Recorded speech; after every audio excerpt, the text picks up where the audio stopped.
14 मार्च 1879 Germany के एक यहूदी परिवार में पैदा हुए अल्बर्ट आइंस्टाइन। उनके पैदा होने के बाद डॉक्टरों ने नोटिस किया कि उनका सिर नॉर्मल सिर से काफ़ी बड़ा था, इसलिए उनका दिमाग इतना तेज चलता था, इसलिए आज तक उनका मुकाबला कोई नहीं कर पाया। आज 60 साल हो गए हमें छोड़कर चले गए, लेकिन आज भी साइंस और उनकी थीसिस बिना साइंस कमज़ोर है।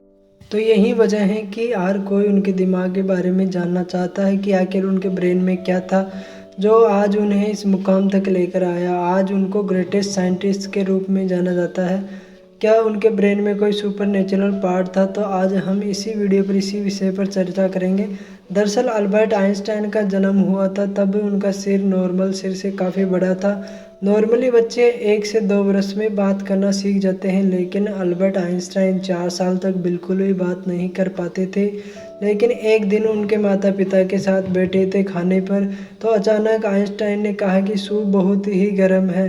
अपने बेटे को अचानक इस तरह बोलता सुनता देख पेरेंट्स हैरान रह गए और खुश भी हुए, लेकिन बाद में उनसे पूछा गया कि तुम आज तक क्यों नहीं बोल पाते थे? तो आइंस्टाइन ने जवाब दिया कि अब तक तो सब कुछ सही था।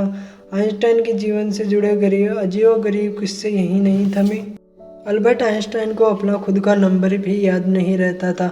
एक बार उनके सहकर्मी ने उनका फ़ोन नंबर मांगा तो उनके पास रखी टेलीफोन डायरी से अपना नंबर ढूंढने लगे।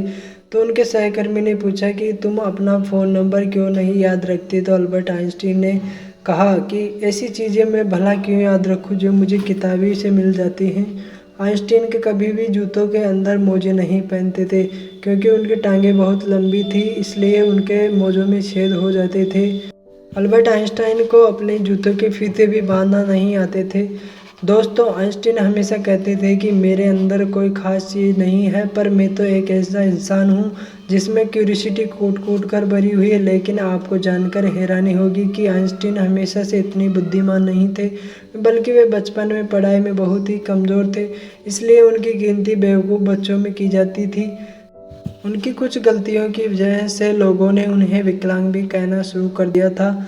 खासकर आइंस्टाइन के टीचर भी उन्हें पसंद नहीं करते थे, क्योंकि वे साइंस और मैथ के अलावा सभी सब्जेक्ट में फेल होते थे और वे बचपन से ही इतने आइंस्टाइन किताबी ज्ञान से कोई रुचि नहीं थी। इसके बावजूद भी दुनिया के सामने कुछ थीसिस ऐसे पेश किए जिनके बिना साइंस आज भी कमज़ोर है। तो यही वजह है कि उनका दिमाग चर्चा का विषय बना हुआ है। आइंस्टाइन की मृत्यु के बाद डॉक्टर थॉमस हार्वे ने आइंस्टाइन के दिमाग को उनके परिवार की अनुमति के बिना ही निकाल लिया था और उनके बाद वो वहाँ से भाग गए थे। इस हरकत की वजह से डॉक्टर हार्वे को नौकरी से निकाल दिया गया, लेकिन उन्होंने कहा कि ऐसे उन्होंने इसलिए किया कि रिसर्च के लिए किया, और वे वादा करते हैं कि आइंस्टाइन के दिमाग पर रिसर्च करेंगे। आने वाले समय में साइंस व साइंटिस्टों को फ़ायदा हो, लेकिन रिसर्च की परमिशन न मिलने के कारण आइंस्टाइन के दिमाग को एक कांच के जार में अंदर कैद करके रख दिया गया। बाद में बेटे हेल आइंस्टाइन के अनुमति के बाद डॉक्टर थॉमस हार्वे ने आइंस्टाइन के दिमाग पर रिसर्च करना शुरू किया। आइंस्टाइन के दिमाग को मापा गया। सर्वप्रथम तो 1230 ग्राम का था। नॉर्मली बच्चों के दिमाग 1400 ग्राम का होता है। इसके बाद डॉक्टर हार्वे ने आइंस्टाइन के दिमाग को दुनिया भर के रिसर्चों के पास भेज दिया, ताकि वे देख सकें कि आइंस्टाइन के दिमाग में आखिर क्या था जो कि आम इंसानों से उन्हें अलग करता है। रिसर्च के बाद पाया गया कि आम इंसान के बजाय उनमें 1000 कोशिकाएं थी।